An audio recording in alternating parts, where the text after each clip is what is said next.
We continue our series in briefly examining Islamic laws that pertain to the fasting. One of the questions that many people have when it comes to the duration of the fast, the time when the fast ends, is why is there a difference between the schools of thought and between the Shia scholars about the timing of when the fast ends? Why is it that some say it's at the time of sunset, when the disk of the sun actually sets, while many scholars state that the fast ends at the time of Maghrib? And basically Maghrib is when the redness in the eastern horizon dissipates and disappears.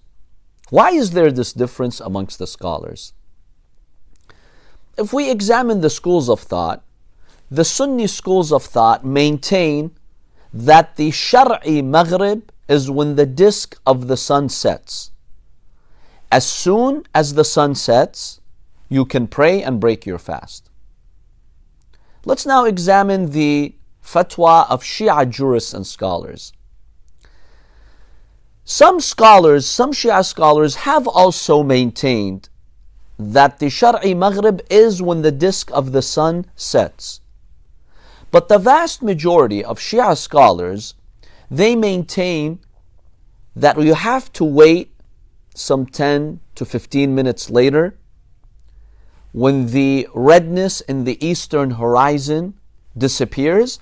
Then that is an indication that the time for Maghrib has set. This is called in Arabic al-Humra al-Mashriqiyya. So if you look at the east, when the sun sets, you find that there is this reddish hue color scattered in the atmosphere. This begins to decrease. On average, some 10 to 15 minutes later, this redness disappears. This is an indication that the time for Maghrib has set in. You can now pray and break your fast. So why is there this difference? What is the main argument used by those scholars who believe you have to wait those extra minutes?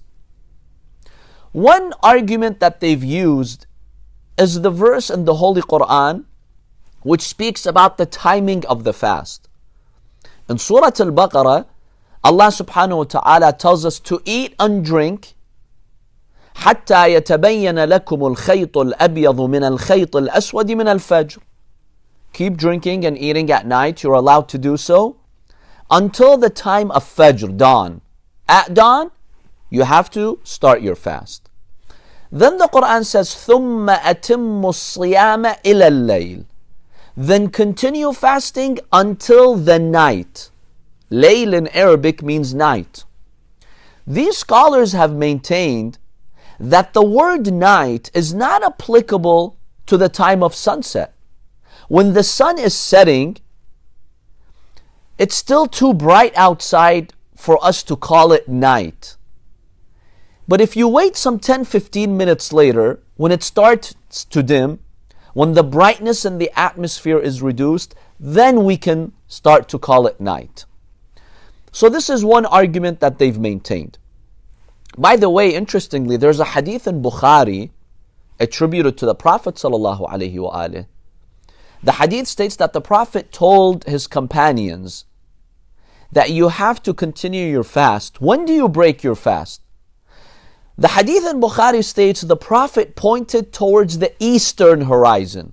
He pointed towards the east. And he says, when you see the night coming from here, then you break your fast. This hadith is in line with this Shi'i understanding of these scholars that you have to wait those extra minutes. Because the Prophet wasn't looking at the west and telling his companions when you see the sun setting.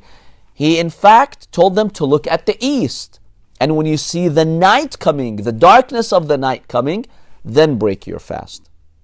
So this is one argument that many Shia scholars have used.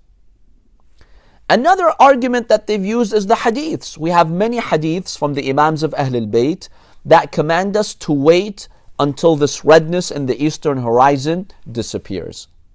So they base their fatwa on these hadiths. What about those scholars, Shia scholars, who do state that you can break your fast when the sun actually sets? What's their argument? Basically, they say that we are aware of all these hadiths that tell us to wait those extra minutes. But basically, these are based on precaution. Because in many areas, you cannot determine actual sunset.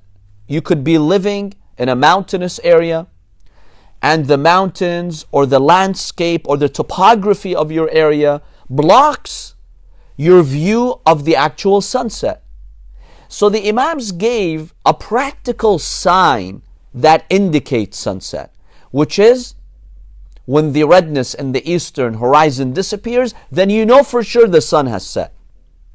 So that's why we have these hadiths. This is their analysis.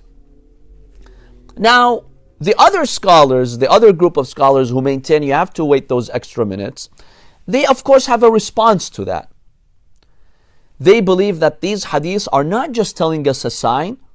We have many hadiths, they are very strong in their chain and content, and basically we give preference to them. Yes, we do have some hadiths that tell us you can break your fast and pray right at the time of sunset. But these scholars believe these hadiths were issued in the state of Taqiyya. See, at the time, the political authorities, they followed the school of thought that would say Maghrib is when the sun sets. And if it came to their attention that the Imams and their followers had a different criterion, they would have persecuted the followers of Ahlul Bayt. So the Imams, peace be upon them, sometimes when spies were present, or when they were in a public setting, or just to save the lives of many of their followers, they said those hadiths that state you can break your fast at the time of sunset. So, in any case, there's a difference of opinion amongst Marja. A number of them have maintained that you can break your fast right at the time of sunset. But many of them have maintained that you have to wait those extra minutes. You follow your Marja in this fatwa. Now here's a question. Some people ask, I live in a household, my relatives, my parents are Sunni, and I became Shia. What do I do in this case? In the month of Ramadan, at the time of Iftar, what do I do? I'm in an awkward position where my family is waiting at the dinner table and they're pressuring me to break fast with them. And I follow a Marja who says that you have to wait those extra minutes. So what do I do in this case? Here are my quick recommendations. Number one, be open and frank with them. Tell them that just like we have different schools of thought, I follow a school of thought that tells me to wait those extra minutes.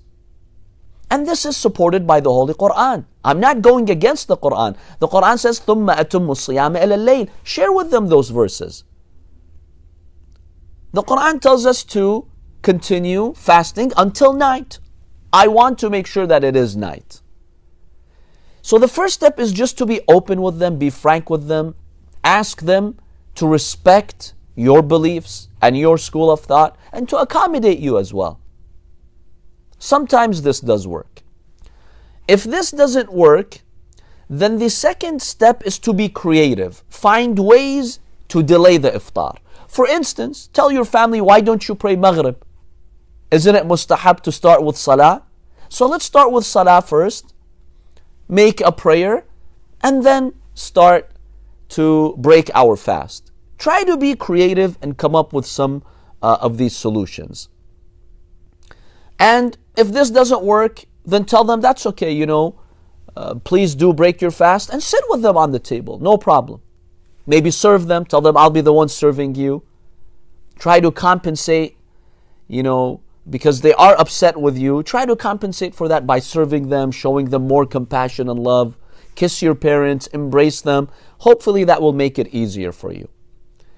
Now, if you're in a place where there is really the fear of getting persecuted, then yes, scholars here have said you can break your fast with them and your fast is valid, no problem. Now, another point to mention here is, if you follow a marja who says you have to wait those extra minutes, and his fatwa is based on ihtiyat wujubi, obligatory precaution, you can refer to another marja who allows you to break your fast at the time of sunset.